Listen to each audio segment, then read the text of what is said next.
Ladies and gentlemen, welcome to another episode of Sit Downs with Charlie Brown. I am your host, Charlie Brown, as usual, or Charlie Grosvenor, whatever you choose to call me. And today, ladies and gentlemen, we have a very, very special guest. Ladies and gentlemen, today we have on this episode graduate of the University of North Dakota, the founder and fearless leader of 10K Takes, and in my opinion, the GOAT of beer league goaltenders, the one and only Mr. Jack Leverentz on today. Jack, how you doing, my friend? I'm great. Appreciate the invite. I see that you have Maverick stuff all around your Yeah, sit there. yeah, So no, I know. Don't worry, you're not going to hear any jokes about it from me. Like I can't complain, plain considering the fact what they haven't. They've. I've had to watch the best we had, chance we had, we blew. So yeah, yeah. That was. I felt like that last year for a little bit. So I know that yeah, feeling. We didn't even get to the championship though. So yeah, good no, until you did that. yeah. So yeah, but yeah. Anyway, a big reason why I wanted to bring you on is because you I would say are probably I'd say you are probably one of the biggest stories right now, at least in like the Minnesota sports scene, just because of what you guys have been doing at 10K Takes. So, little context for people who are sort of not familiar with you, because I do have people who don't watch from Minnesota. 10K Takes is sort. Do you want to explain it? Because I feel like Yeah, you probably have the better definition of it. So, yeah. You bet. It's Minnesota sports, but with a more authentic and I guess unfiltered context to it. hmm It gets compared to Barstool, almost like a Minnesota type Barstool sports, but it's really yeah, just um, yeah, it's Minnesota sports from the genuine fans' perspective. We're not gonna sit here and break down trends and analysis, and hmm we're gonna be the ones who are in the crowd hammering beers, screaming obscenities as long as kids aren't around, and yeah, just being overly passionate and yeah, overreacting to stuff. That's just kind of hmm who we are, and yeah, and we do podcasts, blogs, videos. We actually just released our own beer. yeah. I was going to say if you haven't, make sure to check it out. Captain's Patch. I've been meaning to pick one up and try it. So yeah. Yeah, it's a little weird with the distribution right now. So if you go to hmm captainspatch.com and you just type in your zip code, it'll tell you where to get Yeah. it. There's a chance it might not be there because it takes longer to get it at some places than others, and then other places were already sold out of what they had. So Yeah. a little weird right now, but I guarantee in a week or so anyone can get it pretty much Yeah. anywhere. Definitely. Definitely. So, one thing I did want to ask you was what was sort of the idea behind creating 10K takes? Because, I was someone who was just like, I was looking on my day, I was seeing a lot of posts from it. And I was like, these guys are actually kind of really awesome and hilarious, just with a lot of the stuff you guys were doing. So, Yeah, I appreciate that. I mean, I graduated North Dakota 2019, came back to live in the Twin Cities.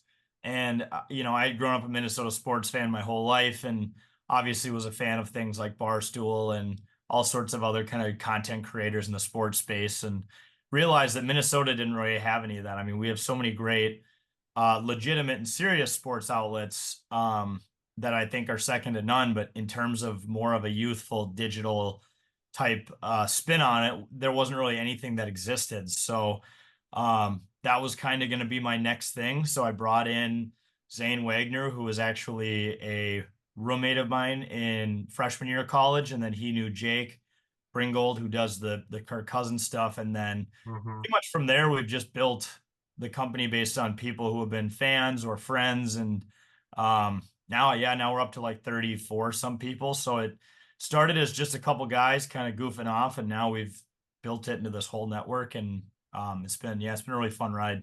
yeah, because that was the thing for the longest time. Like, when it came to like with Barstool, I feel like when they came onto the scene, like they did a lot of like the bigger market stuff, like the teams that people would recognize. Like with Minnesota, sometimes like we're usually, I think a team that flies under a city that flies under the radar, probably maybe due to the lack of championship success. But in the end, I do feel like, you look at like the history of all four of the organizations, they've had some great years. They've had some bad years, like any team, I'd say. Yeah, we are a flyover state is what they call. I mean, we're not a hmm big market, and that doesn't mean that we don't have passionate fans. It doesn't mean that, we don't have an entertaining environment. I mean, anyone who's been to like a Twins game or a Vikings Yeah, game just has nothing but good things to say about it, despite the lack of results we seem to find from them in the hmm, playoffs. But I think the Timberwolves did help us out quite a bit to put us on the map this year. yeah, Um, Obviously, PWHL Minnesota was huge. hmm, Goes very much against the grain, other than the links of the local sports scene that the first year that they would be in the league, they'd win it. So that was pretty big. yeah, Other than that, it's been a while, and yeah, we don't get enough credit. So, like you said, Barstool does a great job of covering the big markets, New York, Boston, hmm. but they don't really touch Minnesota. And like we mentioned, it doesn't mean that we don't have passionate fans. So Yeah, no, because I've been to like, like I'd say like my biggest experience was uh Thanksgiving of 2022. I went to that Vikings game with my brother. Like it was even like for it being, even though it was one of during the season, like where the magical season of like 13-4, like it was yeah, a awesome atmosphere, even though it was kind of like a bit bolstered because it was Thanksgiving night, the prime time slot. It still was an awesome game. So yeah, that was Patriots game, right? yeah, the Patriots game, Yeah. where felt like that was a game where I crossed off. I'd never been before. I crossed off a lot on the bucket list. I saw Jefferson touchdown, Thielen touchdown.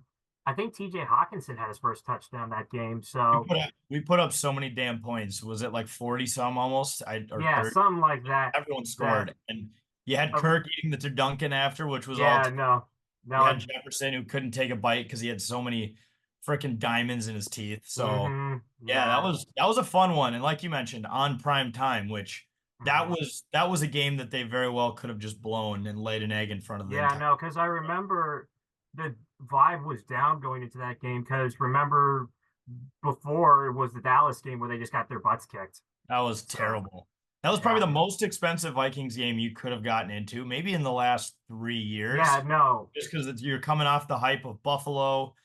Um, and yeah, you're looking like a team that could seriously contend for a championship, and then you just get hmm, blown out by, of all teams, the Cowboys, the most yeah. annoying team in the Oh, NFL, dude, by yeah. 40 some Trust points.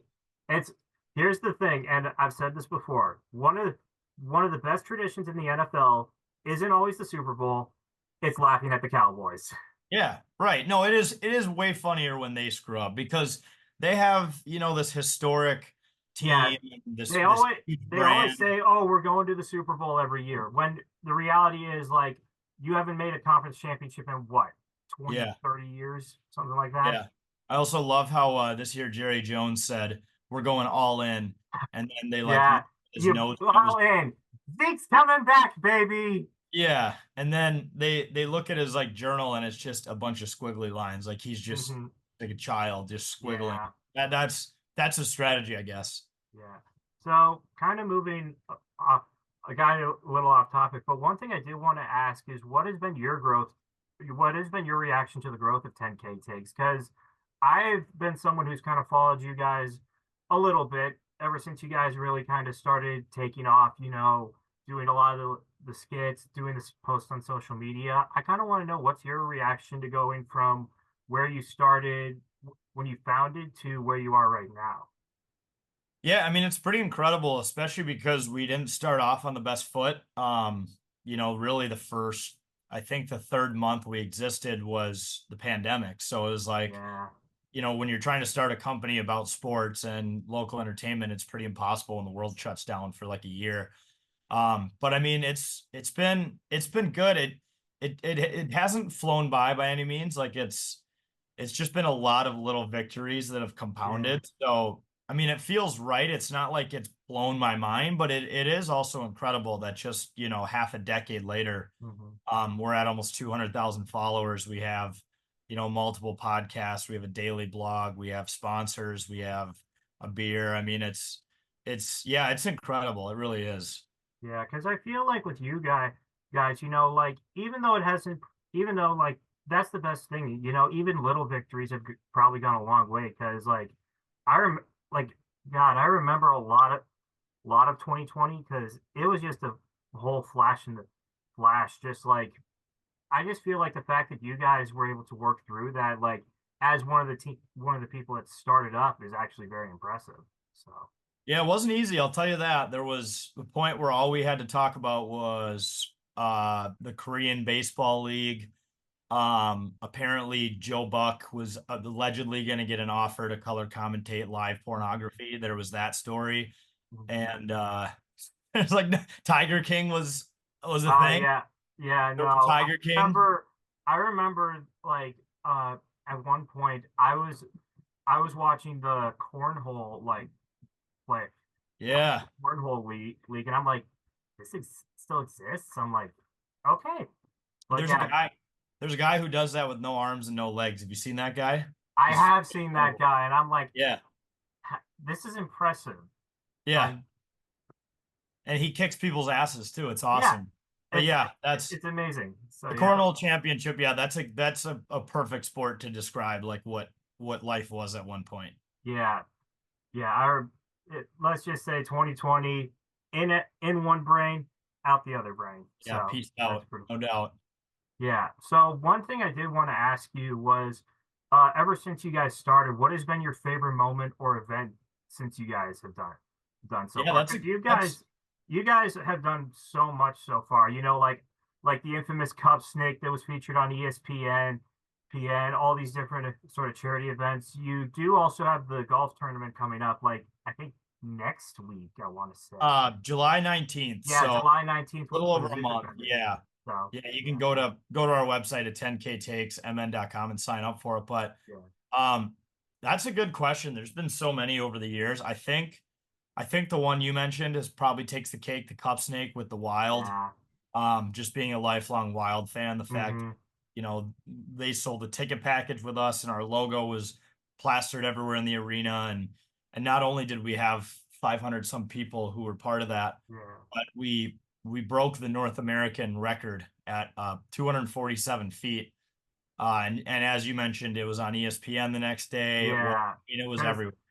for those who don't aren't familiar, a cup snake is essentially you take a bunch of beer cups and you cup them together in a super long snake.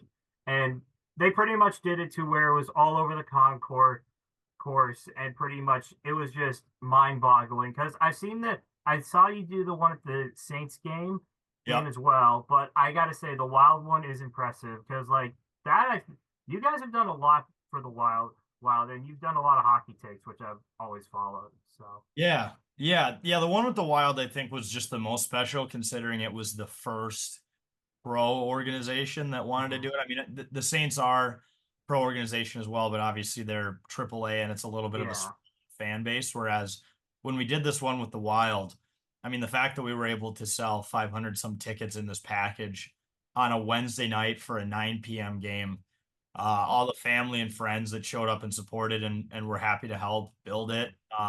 Yeah, I mean, it's not an experience that I think the normal person would have, but it's just one of those many that I got to have and I'm just gonna cherish forever. So yeah, yeah. no, it's I hey man, I have a lot of favorite moments at sports games. Like I remember last I remember a few weeks ago I was at the Texas one of the games for the Texas Rangers and Twins.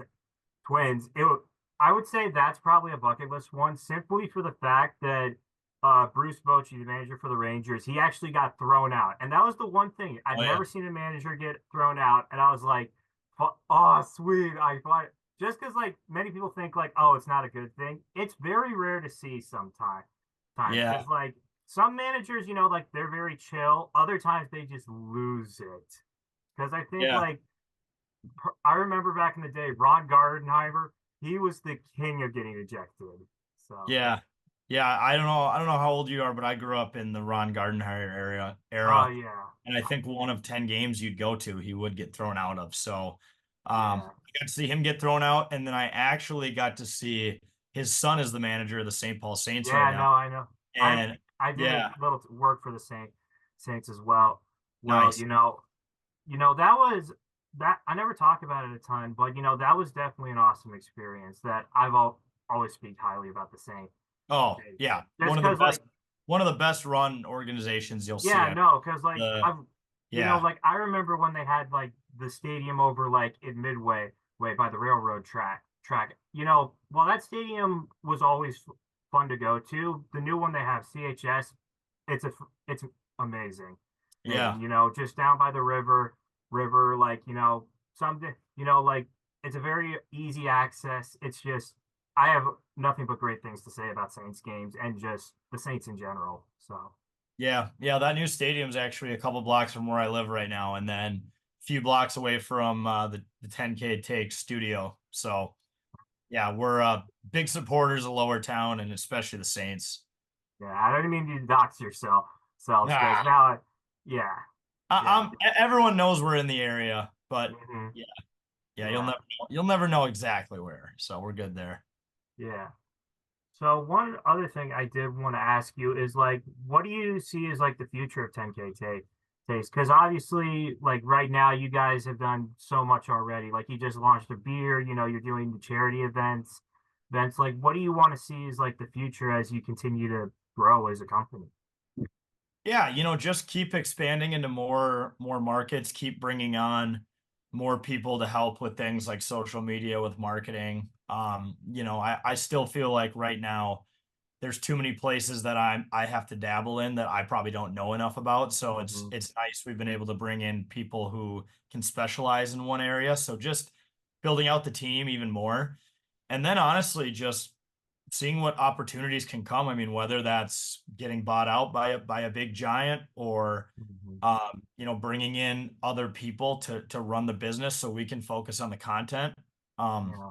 That's really it. It's a lot to balance between running the business side of it and doing the content itself. So finding a way to just be able to focus on the content would be the Mhm. ultimate dream, whether that's, in whatever way that's done. But yeah, just expanding, just trying to bring on as many rock stars as we can and just keep building the name. Yeah, definitely, man. Hey, I'm a big fan of you guys. I'm a big supporter. So definitely keep doing what you're doing, in my Yeah, opinion. So appreciate it. yeah.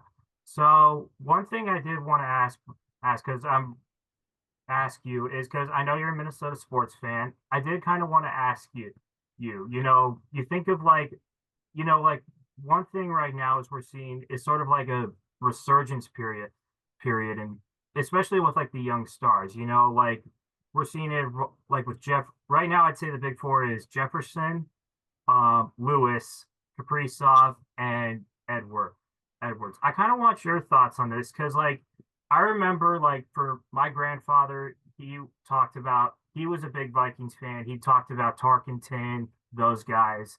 My dad grew up in sort of like the Randy Moss, Chris Carter area. I kind of want your thoughts on this sort of resurgence that the teams having. So, Yeah, and it's I know it's important. it's a loaded question, I know. So, Yeah. No, but it's a good one because there was kind of that time in the middle there where we didn't have yeah. such talented young stars. We Because we I'd had say great like, players. yeah, Yeah. because for me, I'd say like the past one was like maybe Koivu, Peterson, Sin, Kevin Love, and then maybe for baseball, I'd say Joe it was like Mauer. Mauer. Yeah, yeah, Yeah. that was sort of like what I kind of grew up with. But seeing it Yeah. now, like a few years later, it's like we're getting a little spoiled here. It's like what's happening? Because like like we have Kaprizov, who's probably one of the best who's up there with the likes of Marion Gabrick in terms of best wild players in history. Lewis, I'm convinced, is just Derek Jeter 2.0 because Yep. just crushing Yep. home runs. Edwards, I'm just convinced, is also the father MJ's kid that he never knew about. Right. And Jefferson, like that's the thing with Jefferson is like we like people. I remember I heard one of my friends saying like, "Did you really think he deserved that contract?" Absolutely, because with Jefferson, it's simple. He's not just any wideout. He's a one of one, essentially. Yeah. Yeah. And if you get rid of him, you're just starting over. You're gonna just try to find that diamond in the rough when you already had it. So why, Yeah, if you're too scared to pay a superstar, then why ever try to build a good team? So exactly. I don't even think it was an option letting him walk. Yeah, You had to find a way to sign him. And guess what? If it was for more money than any other receivers gotten paid, great, because now you're going to see wide receivers who aren't even as good as JJ making close, similar Yeah, money. I mean, it's happening with quarterbacks. You look at yeah, because Daniel that's Jones the thing. got paid a shit ton of Yeah, money. no, that was the thing. Like, Yeah. I feel like for me, when it comes to an NFL contract, it depends on the player a lot. Because like with with Daniel Jones, for example, I would have much rather gave that money to Saquon because Saquon was was considered a generational talent coming out of college, and it showed when he's healthy, he can actually work. The problem is with Daniel Jones is he was a guy who no one had on who was a reach that had one good year. That's it. Right. Right. Yeah. Yeah. You're just gonna I hate the idea of letting a guy like that walk when Yeah. you're just gonna spend the next few years trying to find him, whether Hmm. that's in a And trade or well, the draft or yeah, and that's the thing. And while the Vikings have had a good track run with receivers, they've also had misses like Laquan Treadwell, Sidney Rice. They've had their misses. So yeah. even though they were able to get guys like Randy Moss, they were able to get Jordan Addison. They got lucky, but you can't get all. It's like blackjack. You got to know when to stop. So Right. Right. Yeah. No, it's good we re-signed him. We needed to do that. No yeah, doubt. no, because I feel like that's the thing, especially now. You got a rookie quarterback. You got to put him in the best situation to succeed. Because you look at Bryce Young, like he had no help his rookie year. Like he had pieces, but not like he could have really used someone like DJ Moore. You know what I'm Mhm. saying like Yeah. you got to put like I prefer like even if McCarthy doesn't start week one, you got to put him in the best situation in order to succeed. So Yep. Yep. And yeah, you got to start with a star wide receiver who can go up and catch the ball. So I totally yeah. agree. Hmm. But but that's sort of like my thing is like, I've sort of like it's gotten me to the point where I'm actually able to. I've always like had a rule like when I buy jerseys, like I want to make sure they at least stay for more than like 3 or 4 years. So I was able to get a Kaprizov jersey. I'm waiting. I'm waiting to get a JJ jersey now. Now, probably going to need to get an Edwards jersey sometime down the road as well because you know jerseys are an expensive thing, and it's a commitment. The I big one got I'm the waiting on I with got the the big ant I got the ant number one jersey at TJ yeah for like $15 because he changed his number. yeah So that's always one easy way to get one affordably is yeah if no changes. I always like looking at the clearance rack because at one point I was at I think like a Fanatic like lids or something. I found a Connor McDavid like alternate jersey for like $40. I'm like, that's a steal. So yeah. Yeah.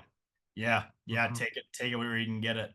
Hmm. Yeah, definitely. So we're kind of running a little low on time, but Jack, thank you so much again for coming on, Yeah. man. Man, I super appreciate it. Anyway, please go check him out. Please check out 10K Jake, show him some love.